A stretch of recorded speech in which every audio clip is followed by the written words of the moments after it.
Hey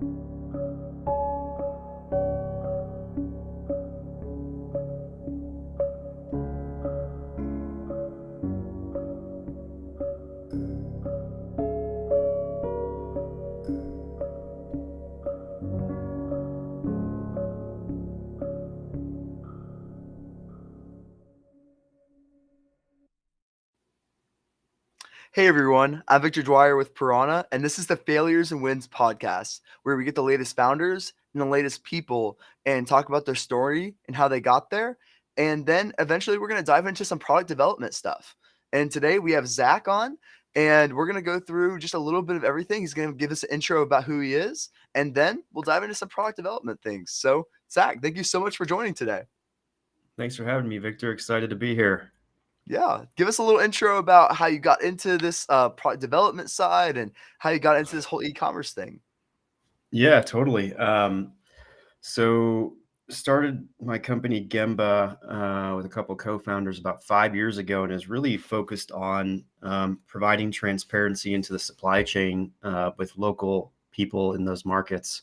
And as we continued to evolve the company, we noticed that the customers and clients we were serving had similar problems finding good, reliable sources for product development and creating new products. And so, fast forward to today, we are now a marketplace that helps, bring really talented people and really talented factories to the forefront of our customers via our platform. So, yeah, it's been quite the run, and we're continuing to grow as we speak.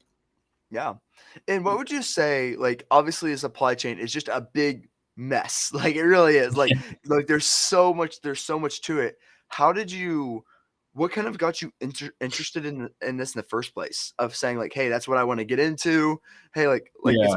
is it because you saw there's a lot of problems, and then that's why you got into it? Like, what was the main reason that kinda got you interested in the whole thing? Yeah, from a supply chain perspective, I was early on at a company called Instacart, and it focused really on the last mile of supply chain, the last mile of logistics. And I always thought that there was more value to be had further up the supply chain. And so, I met up with a couple people in the space and did a bunch of research, and ultimately, like I said, a couple co-founders who had experience in the space that, really highlighted that there was a big problem for the small and medium-sized businesses out there to get that transparency and get that, boots on the ground, great service, um, kind of shying away from more of the predatory Alibaba and sourcing agent behavior. And so we, started the company really to focus on that. And then again, as we've grown, kind of fell into the product development side of it. And we have some awesome people on both sides of the coin. But um, yeah, I think that's kind of what kind of drew me towards the supply chain side, is just the way my mind thinks and the ability to help serve people and help their product dreams become a reality. Yeah, that's amazing. I love that. And, going through this, what were some big failures that you kinda went through, some obstacles that you kinda had to, jump through that were a big either learning for you or a big way and how did you kind of navigate those failures or navigate those obstacles that kinda got in your way? Whether it was finding the right factories or what if it was, like, a bad customer? Like, love to hear some experiences from you, like, of some failures and some obstacles and how you navigated them. Sure, sure. I think from our perspective, um, Gamba has the mindset of failing forward. So whenever we Yeah. find we do fail, we know that it's going to help us grow and learn and get better. And so that's kind of the mindset that we take of it. That we don't see failure as a bad thing. We see it as an opportunity to grow and learn. Um, but with that, I think when we started to expand to other markets like India and like Vietnam and Mexico, we had probably a similar mindset to a lot of e-commerce sellers or a lot of brands that try and expand there too, is that we expected that the infrastructure and the speed to get things going would mimic that of China, and it didn't. And it doesn't, and it still doesn't. I always like to bring up, from my travels over there, what I've experienced, which is um, that, in India specifically, their two biggest cities are Mumbai and Delhi. And, it's about a 2.5 hour flight between the two of them, but it's a 24-hour drive. Okay. And so when you think of like distance between two of them, like that shouldn't be how long it takes. And they're building and they've invested a lot of infrastructure to try and build a super highway that's going to drive that time down to about 12 hours, which is more realistic in terms of expectations to drive that kind of distance. But the reality is, like, when you think of the speed at which things can get done in that country, I think we underestimated that when we first went in, but now that we've understood and can kind of pitch and understand, like, to our customers, hey, like, this is going to take a little bit more time because the infrastructure isn't like China, and there's more, there's less consumer goods based smaller factories out there. You kind of go with that knowledge and expertise now, and I think it's kind of served us really well to try and talk with customers about the experience that they're going to have going over there, so we can help them navigate Mhm. those types of waters, decisions, etc., to help them find Mhm. great factories that may not be the best fit today, but they're willing to invest that money, that time, that energy to make their product and end up being a terrific partner for them as Mhm. they scale up their company. That's amazing. And we have a comment from the chat here. Asked, have you read Failing Forward before? Of course. Um, yeah. One of my favorites. Yeah, I Yeah. think all those good, books like The 7 Habits and Failing Forward and all those, books Mhm. that stand the test of time, um, through the business sector. I'm a big fan of all those. Mhm. Lean Startup, there's a lot of them out there that you can you can read that, provide Yeah. little nuggets of great information. Yeah, for sure. And when it comes down to the product development side, can you go through so I have more experience on the Amazon side for someone that already has a product, already have inventory and things like that. So, Mhm. can you go through from step 1 all the way to step whatever it may be, like step 5, whatever it is, saying like, "Okay, I have an idea to create a product. I have this new like battery product. Let's just say I have this new product here and I want to sell it. How does this come from like idea form to actually becoming a reality and finding the right factory? So, what would you say if I were selling this battery here and trying to mass produce this? Like, what would be the steps I would go through to kind of make this a reality? Yeah, I think the first step is really determining your risk tolerance on the entirety of the project. And I say Mhm, that meaning, um, there's three things that we think about here to try and assess that tolerance for risk. There's obviously a white label route where there's the least amount of risk, but the most amount of potential invaders or competition for you, because anyone can go buy a product that's a white label product, slap a label on it, and put it on whatever outlet they want, whether it's their own D2C brand, whether it's Amazon, whether it's Walmart, whatever. So that's probably the lowest risk, and in our eyes, probably the lowest reward from a longevity perspective. mhm, If you're talking about medium risk, you're talking about taking a product that exists out there and probably making some slight variations to it, whether that's the mechanics of it, the enclosure of it, so how it looks, changing where things are. Um, that is, probably medium risk, medium reward. And then finally doing a completely custom product where you have the highest amount of risk because it's an unknown, asset or unknown product out there in the market. You have the chance to have, patents and defensibility and reap a ton of rewards as a result of that. Um, so mhm, I think that's kind of the first step. And from that, you can kind of go down those three different paths that I mentioned. But then, if, like, I'll take the medium one just to kind of make it easier. If you go down that path, the medium risk where you're making some slight variations, you're probably going to want to, find the factory and find the white label version of the product, so you have that understanding of cost, like what can they produce it for, and then mhm, work with some sort of designer, whether it's something that the factory has in house or whether it's something that you want to outsource to, a mechanical engineer, industrial designer, electrical engineer, whatever the team is that you need to, start doing that and start making those changes to the product, and then working with the factory, to see if it's feasible to make those types of changes.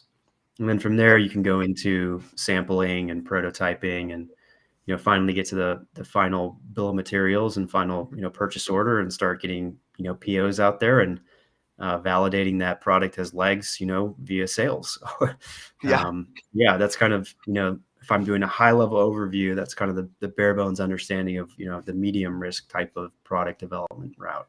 Can you go into a little bit about picking factories? That's like a huge decision because like all of a sudden you're like producing like you buy $50,000 worth of inventory and all of a sudden the factory decides to cheap out on like one little ingredient that destroys the whole project. It's a big Yeah. deal. It's a big decision. How do you vet the factories, making sure that hey, quality control is there? Like how do you really make sure that it's going to be a good relationship with your factory? Right. So, there's a lot of great stuff out there in terms of what you can look at that's available to you. Our philosophy has always been that you want to develop a relationship with the factory by visiting them and, really getting to know the factory. Um, I have experiences where, I've gone to factories in China and or Vietnam or India, and, you kind of take a look at it and, some of the products that they claim they can make, they have stuff sitting there that has cobwebs on it and other machines are on. So you kind of know by vetting them in person, what you're really getting into. Yeah. On the flip side, there's factories that, may have, poor aesthetics, but they may have a really sound operation and they may be a great partner for you. So Mhm. really it depends on the type of product you're making and it depends on where you are in your supply chain journey. Yep. Um, if you're just starting out, it may make sense to go to a lower MOQ, hungrier factory that can just get, the product out to the market with you. And vetting Mhm. that factory, you're just going to want to make sure that they have certain standards and audits in place, ISO standards, make sure they don't have child labor, those types of things going on. Mhm. Um, but as you start to ramp up and scale, you really want to understand what their capacity is. So are they, if you're doing an injection molded item, for example, are you like how many runs of the mold are you going to be able to use before it craps out? Or how many extra Yeah. molds you have to spin up? And how many more people do they have to bring onto their labor force in order for you to scale to a certain size? If, let's say your product is an overnight success, right? So you kind of Mhm. want to think of all those things. And I always, think you should have a backup plan. You shouldn't put all of your eggs in one basket. I'd recommend, at least having 2 to 3 factories ready to go.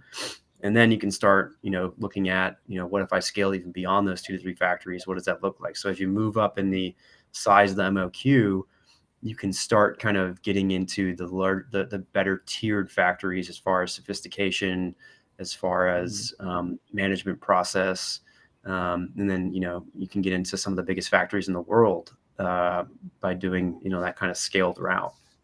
Mhm.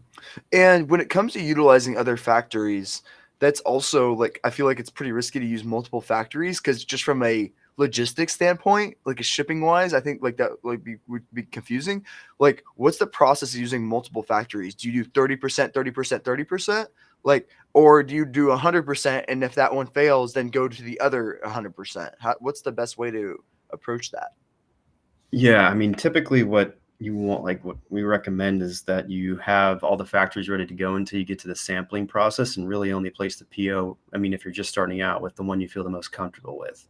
And Mhm. then you have those backups and you know what those samples need to do from the other factories that didn't make the cut in order for you to get that backup ready to go. And so maybe there's, they have some problems with printing or they have some problems with, some of the raw materials, right? Like maybe you can find out who the raw material provider is for your, factory that produced the large quantities for you and work with them and the other factory, right? Like there's a lot of things that you can do. Mhm. But as far as like having the one factory, like that's recommended, but you should always have a backup in case something does happen. But yeah, I mean, it's only once you get to a certain scale that we would recommend you start like really, you know, breaking out more production runs from others because the quality is just going to be different from each one of them for some reason. Like again, if you have a supply chain in India versus supply chain in China, the source materials are inherently going to most likely be different.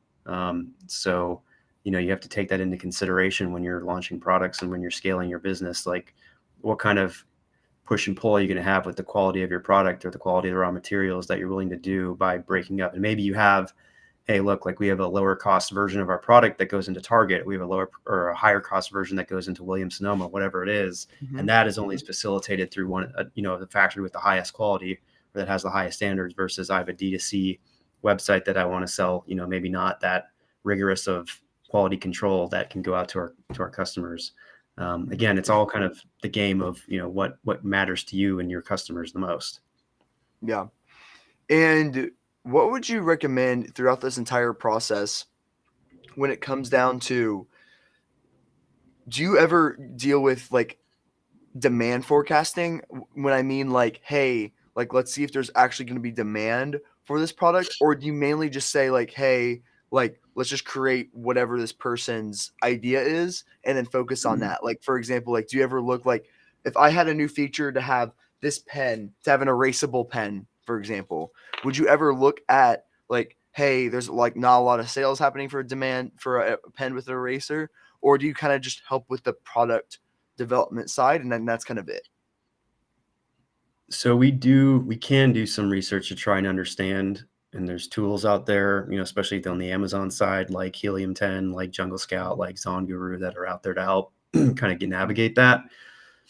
But a lot of the research and development in terms of demand, we can validate customers saying, with some of the tools I mentioned or some other insights that we have from retail buying or whatever.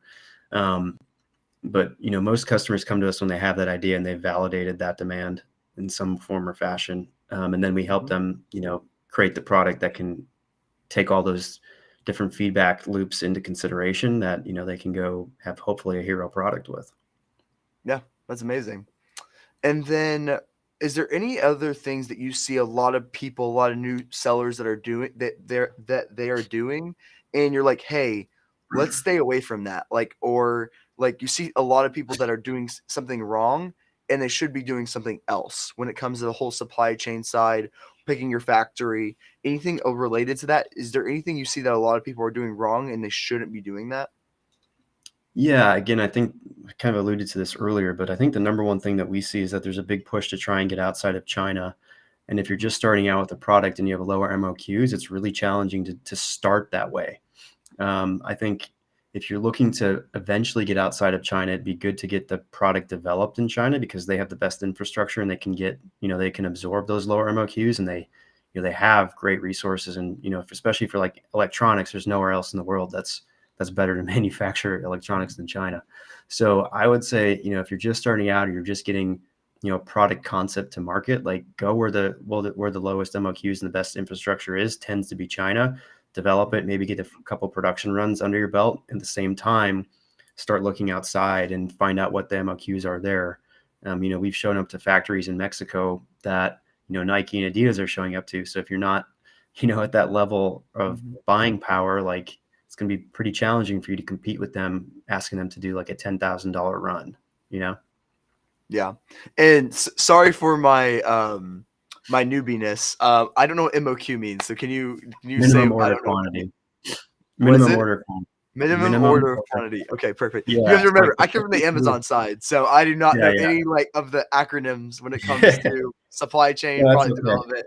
Know nothing about that. That's okay. So basically, that what it means, minimum order quantity, is basically like the lowest amount of the certain product that the factory would be willing to start production for you. Got So it. like if they say it's 10,000 units and the units cost 50 cents, like it's a $5,000 MOQ basically. Yeah. Okay. Yeah, that makes sense.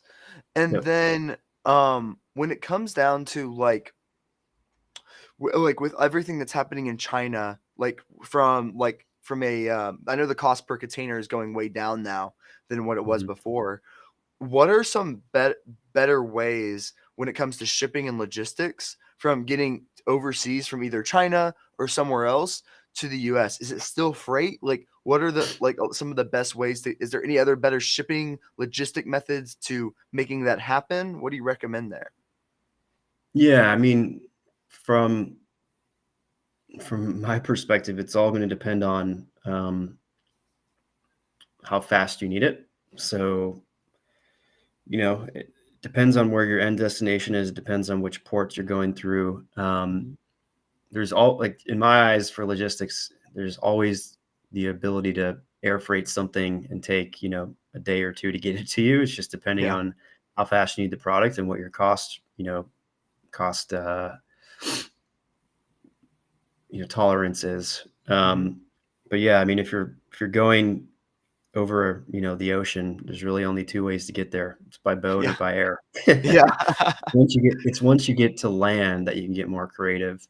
Mhm. So if you go through, ports, you can put it on the rail, you can have it picked up by truck directly from the port system. All those things kind of cut time, but as you start to cut time, you start to get more cost involved. So Mhm. yeah, it really just depends on how fast you need it and um, how close you are to the port. Mhm. Got you. Do you ever pick a factory strategically based off location? Like, do you ever factor that in to your costs? Like, for example, like finding something on that another side of China that might make things for a little bit higher price, but the shipping is cheaper because it's in a different location. Do you ever do like that price analysis of like location of and like Yeah, with the creation of it as well? that's part of the landed cost analysis. But yes, Mhm. we can take that in consideration. But when you're talking about trucking in China, it's pretty cheap, Mhm. relatively speaking. So it's not going to make a marginal difference for the most part. Um, Mhm. Again, it's once you start factoring in flights, that's when you start to think about cost. Mhm. So let's talk about something that like it's been on every single like hot topic, like everyone's mind, inflation. So with Sure. inflation, like obviously it's getting more and more important to somehow decrease the cost of goods. Like everyone's like they're not making any money because like the cost of goods are rising and things like that. From an inflation standpoint, like I assume a lot of people are coming to you to find other factories, to find something cheaper, to see what they can do to possibly make something cheaper on that side. So, Mhm. what do you recommend someone coming to you? They have a big business, they've been selling like crazy, and they're trying to decrease their cost of goods. What do you tell them? How like well, how can you help them? How does that process go work? Yeah, it's a great question. So it really depends on what they have already set up on their supply chain. If they're working with a sourcing agent or buyer, I think that's an immediate way that you can cut costs is by trying to find out who the supplier is and, Mhm. you know, seeing if you can get cost reductions that way. Um, Anytime that there's fluctuation in, dollar to RMB, you can try to have those negotiations. Um, Looking outside of China, if your product is already developed, because really what's going on is labor prices are increasing, which inherently makes cost of raw material prices increase because the amount of effort it takes to produce goes up. And so if you're looking at that, like for example, India and Mexico have 50 to 60% less labor costs. And Mhm. India, I think, is a great alternative because they have more access to raw materials. Mexico, they have some access to raw materials, but still, when you're looking at some of their goods, that they're still importing them from places like China, and Mhm. so they're not necessarily, even though they have less labor costs, they're not necessarily going to um, pass that cost on to you because their shipping costs and their raw material costs are expensive because they have to ship it from places like China. Yeah. So um, yeah, I think those are definite routes that you can go to try and lower cost of goods. If you have more flexibility on logistics, maybe slowing down that and having larger lead times on your buying. Mhm. Um, there's creative things you can do on all facets of it, but ultimately, it starts at the factory level and understanding if you can get better, costs as you start to scale up. Mhm. And how do you know if you're working with a middleman, in a factory versus like a buyer or supplier or whatever it may be, like middleman? And how do you find that direct connection of who they might be using? So finding out if you're working directly with the factory or not, there's a lot of ways that you can ways that you can look at local records if you have access to that. So because we have a team in China, entity in China, or team in India, etc., we can actually look at business records locally to see who the owners are and see who the employees are. You can reference that with places like Panjiva, which is a good software out there that you can look at certain factory demographics. Um, Mhm. and yeah, I mean, it, most people know if they're working directly with the sourcing agent because they've made that decision going in. If Mhm. you're looking at Alibaba, I mean, the things that start to stand out is if you start to get longer responses of, we can't make product until, X date. So maybe it's, your stated production time is 30 days, but they start, spitting into the 60, 90-day lead time. Like typically that kind of surfaces itself as it may be you're not working directly with the factory. Mhm. If sample quality comes back, different, they may be using multiple factories. So Mhm. getting like multiple samples when you're getting through the sampling run, not just one, you'll start to be able to assess the quality. Um, and then ultimately, asking whoever you're working with if you can show up to the factory and see who they are. I think ultimately that's the best way to validate who you're working with is by going there and validating it in person. Yeah. Yeah. That's great. So it sounds like the main solution would be just going in person, and that would be the best way to see if you're working directly with the factory. Right. Right. Mhm. Yeah. Okay. That's really interesting. And then is there anything else you see from an inflation standpoint that can inflation really ever get better? Like, because it seems like inflation only goes up. Like, my question to you is, will the prices of goods and like the supply chain side, will that ever go down? Like, I know the cost of containers are going down, but from like from the things that are happening in China, like it seems like inflation is only going to go up from this point. So if people are struggling right now from a cost of goods standpoint, won't that hypothetically only get worse from now? What are your thoughts on that? Um, no, I think, there's deflationary things and protocols that are put in place at the geopolitical level and economic level that, can cause like raising interest rates to slow the production of money and all that good stuff. I think that's, again, a different conversation. Yeah. Um, but as far as inflation goes, like, yes, hypothetically, costs should only go up. It's just the degree of which they go up and um, how much can you earn on your capital versus the cost of goods going up. That's kind of the game that you're playing. So Mhm. that's a little bit different topic. That's more of like Yeah. economics theory. Mhm. But yeah, I mean, I you know they definitely can come back down. Like you've seen container prices come back down. So Mhm. like you said, so yeah, it's possible. And what would you say to another hot topic right now is raising prices. A lot of sellers are really afraid to raise prices because they don't want demand to drop and they want to keep those sales, but their margins also suck. So, what is your opinion on raising prices when it comes to the marketplace? Like to like either keep up with the supply chain, keep up with inflation. Like, what's your opinion on price increases?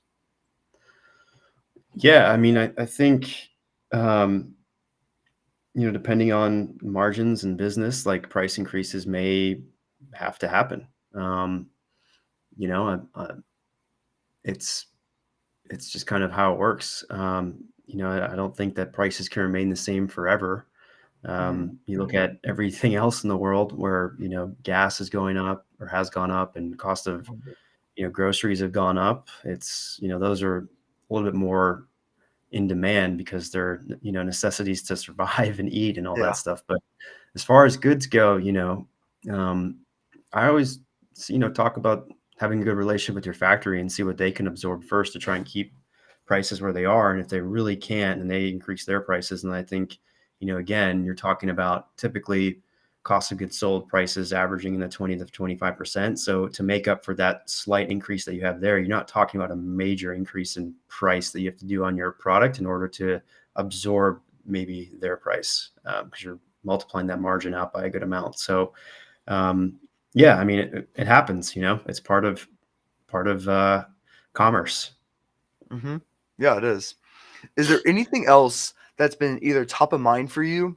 You're seeing like, "Hey, a lot of people are doing this," or "More people should be doing that," or any other topic that's been really top of mind for you lately that you've been wanting to address and talk about? Yeah, I think as we start to hear customer feedback, at least from our perspective and the factory's perspective, there's a lot of pressure for more custom products to get out there in the world.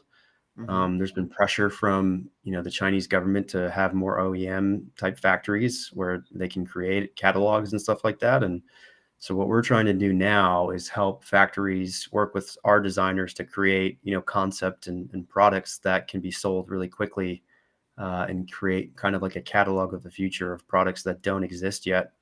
So we're really excited about that. And I think, in the Amazon world where you're looking for the next big product and you can have potentially that done for you without having to pay a huge upfront cost.